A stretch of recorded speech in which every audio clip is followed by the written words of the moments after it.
genocide, viewing black people as animals, are then ascribed to each member of this entity. This is done by taking crimes committed or allegedly committed by members of this group recently or hundreds of years ago, and then attributing guilt to the group as a whole. The suggestion is then made that white people deserve to be punished, but because of the great powers of patience and forgiveness of black people, they have not yet been. However, if they continue with their crimes and racism against black people, and refuse to return that which they steal, which they stole, all bets are off the table. Mr. Malema, I'm giving you your speech, I'm showing you the glossary, I'm pointing out the tactic that you used. And at the heart of this tactic, something deeply sinister and deeply antithetical to the value of non-racism, a value which is built into our Constitution. In Section 1 of our Constitution says South Africa is a nation founded on the value of non-racism. The idea that we judge people on the content of their character, on the color of their skin. And what you do is you try and attribute guilt through groups. So instead of judging someone as an individual, what you do is you allocate blame to a group merely because they share the same melanin count, the same skin tone as other people, that they happen to look like other people. So you want to hold modern white South Africans liable for crimes committed by people hundreds of years ago who happen to look like them. And that's the sickness. That's the danger that you're doing.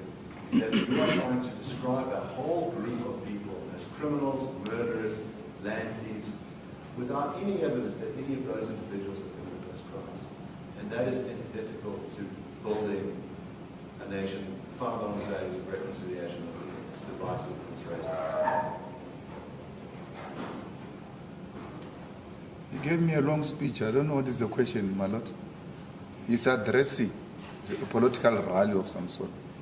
Mr. Malema, what's your question? I'll ask you a very simple question.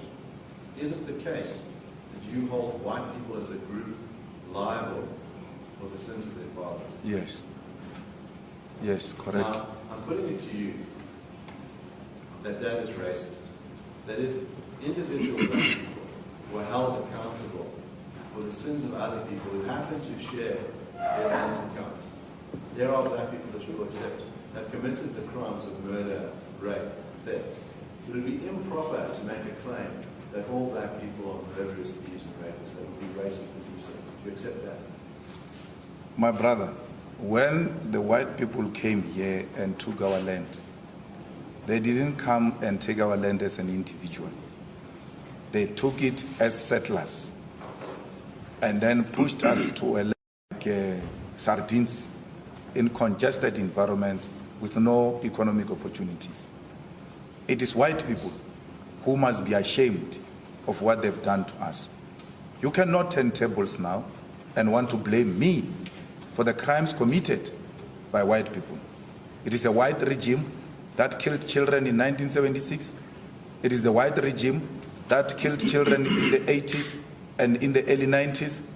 It is white people who engaged in the wars of dispossession and forcefully took our land and our cows. Why can't you take responsibility? Why can't you for once just say sorry for the crimes we have committed against you? Why do you want to become victims when we are the biggest victims here? When we have lost everything? When we as black people remain a traumatized nation? A nation that doesn't know what the future holds for them. At least you are guaranteed the future. At least you know if it doesn't work for you here, you can go somewhere else. We've got nowhere to go. And then you come here and want to accuse me, a victim of racism, of being a racist.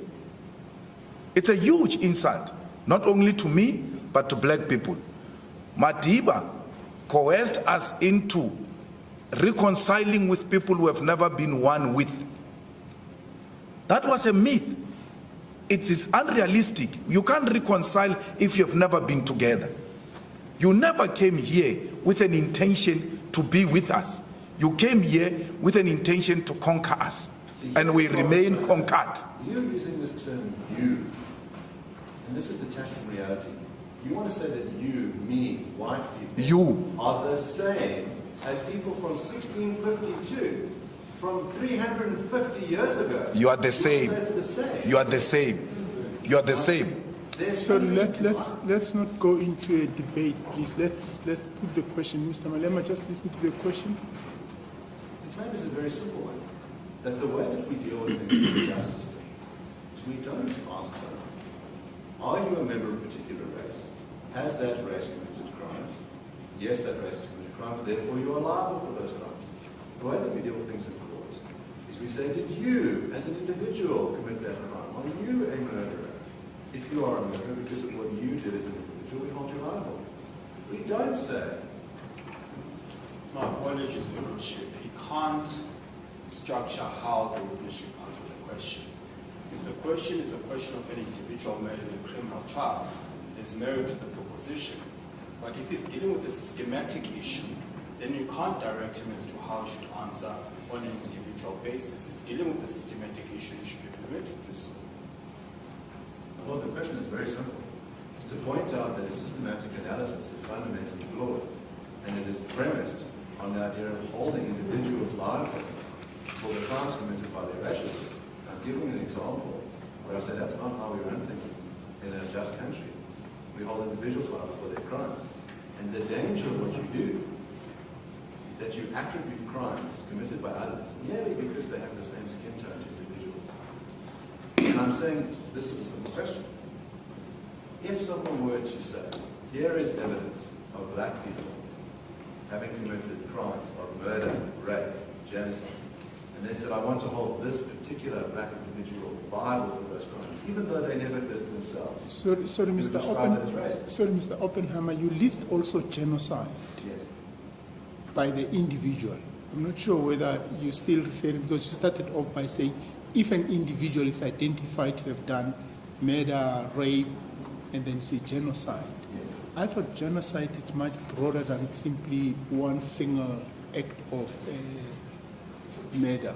Yes, but my lord, in other words, an individual could be held liable. In other words, an individual could perform the act of genocide by killing thousands, tens of Yes. thousands of people. I'm just worried that the word genocide may lead to a further debate Yes. between you I'll and the have a witness. question. Maybe it needs to be, if you can unpack it outside the Yes. others. I'm happy to do so. Very simple.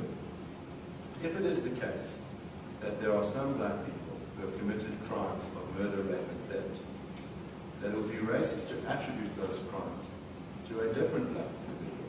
Would that be correct? Yes.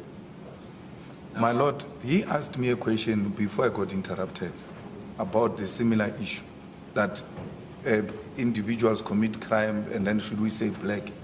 And I said no. But there is now a problem, my Lord, in our society where the women are being killed in their numbers. And they've come up with a hashtag called men are trash. Me and you sitting here, my Lord, we've never raped any woman, we've never killed any woman.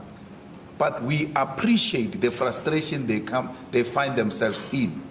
And because we are not trash and we are not murderers and we are not rapists, when they say men are trash, we are so unaffected individually because we know we don't subscribe to that.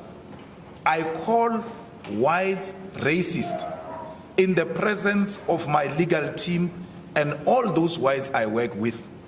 They are unaffected because they know they are not racist. They know I'm not talking to them. So it was a systematic arrangement of white people who came up with a segregation policy to isolate us. It was not an individual, my Lord. It was the colonialists, the settlers who came and took our land collectively, took our minerals collectively. We cannot blame that on an individual. Only a narrow-minded person will say, because a black person individually commit murder, not through a systematic black system that says we must go and kill people, then we must generalize these black people. But the generalization of white people is based on the system that they themselves developed. By the way, you are the ones who came with this thing of classifying people with race. We never woken up in the morning and declared we were black. You declared us black so that you can isolate yourself from us. You've got the blame to take and take responsibility. White people, till to date, and your leaders, many of them refuse to go to the TRC just to take a stand and apologize. Now here's the difficulty that I have. So if you're not a racist, don't be offended. Here's the difficulty I have with your position. You want to make a broad claim, white people are racist, except for, of course, all the white people who aren't racists. White people are land thieves, except for all the people who haven't stolen the land. Is that what you're saying? White people stole our land. Which white people? White people who came and settled here. 350 years ago. Yes. You think white people now are land thieves? Yes. They remain land thieves. They remain land thieves. Yes. The land has not been returned into the hands of the rightful owners. For as long as you are in a possession of a stolen car, you remain a criminal. Let's use that analogy of the car. Now, a simple situation. An individual steals my car. They have a claim against me for the return of that car, and I should be punished for stealing that car. Imagine that it's the father of the individual who stole the car, and I now pursue the son. You might say, well, there's a very close link here. You've got the car in your possession, you should return the car. But your case isn't like that. Your case is to go back 350 years ago and say, someone who looks like your grandfather, great-great-great-great-great-grandfather, stole land from someone who looks like my great-great-great-great-grandfather. And therefore you today must pay it back. But Now, I put it to you that that is not an ordinary sense of justice. But who pays reparation? yes, Your Lordship, if we're going to infuse legal argument as a proposition to the client, then I think it's only fair that there be a balance. So my learned friend must take the argument further. If he says if the father steals the car and gives it to his son, technically speaking, the father is a criminal. But as a matter of fact, the son himself is a criminal for possession of stolen property. So if he's going to make a legal argument, he must take it to its natural conclusion, because it has an implication of what my client is suggesting, that if you remain in possession of stolen land, albeit that you can steal it, you remain a criminal, albeit perhaps in a different form. And that's the proposition he's making. My learned friend appears to be testifying on behalf of the witness as to what his response would be. I'm just pointing out to you, very simply, that what you're trying to do is attribute guilt across lines over 350 years, regardless of whether a particular piece of land was once dispossessed. Your claim is white people cannot be the rightful owners of land in this country, regardless of whether they bought the land, whether they're Americans who landed here yesterday. If they're white, they are not rightful owners of the land. And your claim is that the rightful owners of the land must be black people, regardless of whether they have any particular rights to their land. We have a restitution process in place in South Africa. And Mr. Roots has given some evidence on how that restitution process works. It's very simple. The Constitution says, after 1913, if you can show that you were dispossessed, then you must either sell the land back, or you must receive restitution. In other words, in the form of financial compensation. And that process has been undergone. You are calling for something much more radical. In other words, instead of looking at the individual Mr. party, Oppenheimer, please put the question to the witness and let the witness respond. Yeah, I'm also Otherwise, lost. we're going to be here until next year. yes. Simple question to you is, how do you justify holding someone today liable for crimes committed by someone else 350 years ago? There is a saying, yaore, bana ba tla otlwa ka bokgopo ba batswadi ba bona. I don't know how to say it in English. There will be an interpreter here. You cannot take a stolen car from your father and claim you are not a criminal. It remains a stolen car. Let's give counsel an opportunity, and I'll give it a shot. What he's saying is that the children will be punished for the sins of their parents. Yes. So when you steal a car and you pass over the car to the stolen car to your children, it makes that child a criminal as well, because it's in possession of stolen goods. And that child passes that car, or doesn't even pass that car. He sells that car to go and buy another car with the money of stolen goods, it remains a stolen good, the property you bought. With the money stolen, got from a stolen goods, you are in possession of stolen property. Return it, please. Your parents have left you a very bad name, and don't blame it on us. But I asked a question earlier. Reparations are paid. Can I just stop you right there? Why I have the name that I have is that my grandparents fled Nazi Germany and sought refuge in South Africa in the 30s to avoid extermination. Now the witnesses brought up my name, and I will use the opportunity to respond to I never brought your name. I never brought your name. Sorry, Mr. Oppenheimer, we can't get into debate with the witness. I've never brought your name. Perhaps I have a solution to this. The witness testified at least 3 times yesterday that when he says you, I'm talking about your client. 3 times. The second point is we get into a debate, and perhaps it's an opportune time for us to take a tea break as well. Yes, Mr. Oppenheimer? Yes, I'll take it. I want to ask to complete on this one. Are you completed on this question? Because I wouldn't want it to take further time after tea. Yes, well then let's finish the question. Yes. When you said your name, are you referring to my surname of Oppenheimer?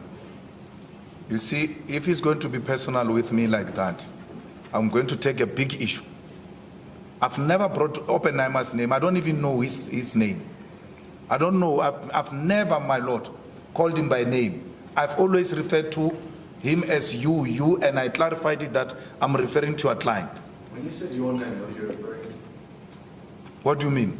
You testified now, your name. Now, what are you referring to? Your name, Oppenheimer. No, I'm asking you, I'm giving you an opportunity to explain what it is you mean. You said your name. Explain what you mean. Yes. If I can assist your Lordship, Yes. The witness today is struggling with the reference to your name. So the witness's testimony earlier was, your fathers, your parents have left you a bad name. Yes. And now witness perhaps now has Okay. context of what is meant and perhaps can respond. Yes, my Lord, when I say your name, I mean them as white people. Your parents have left you a bad name. So that is the context I'm using it. So please, if you are going to be a legal representative, you are going to have to reduce yourself from this case as an individual. Remove your emotions and deal with me as a professional. Because if you are going to come to me as a personal person, individual, I will no longer look at you as a professional. I will decisively deal with you as an individual. Let's pause for a moment. I think we're going to take a tea break. But I think one of the difficulties and the challenge in the questioning Mr. Oppenheimer is this confusion that comes about the systematic issues and the individual issues. I think try and make sure that you stick to one of them at a particular time, because they keep coming backwards and forward. At one stage it was a systematic problem about dispossession, and then it then came to examples about stealing of motor vehicles by individuals. And I think that's where the whole confusion comes up, and then we end up in this whole debate.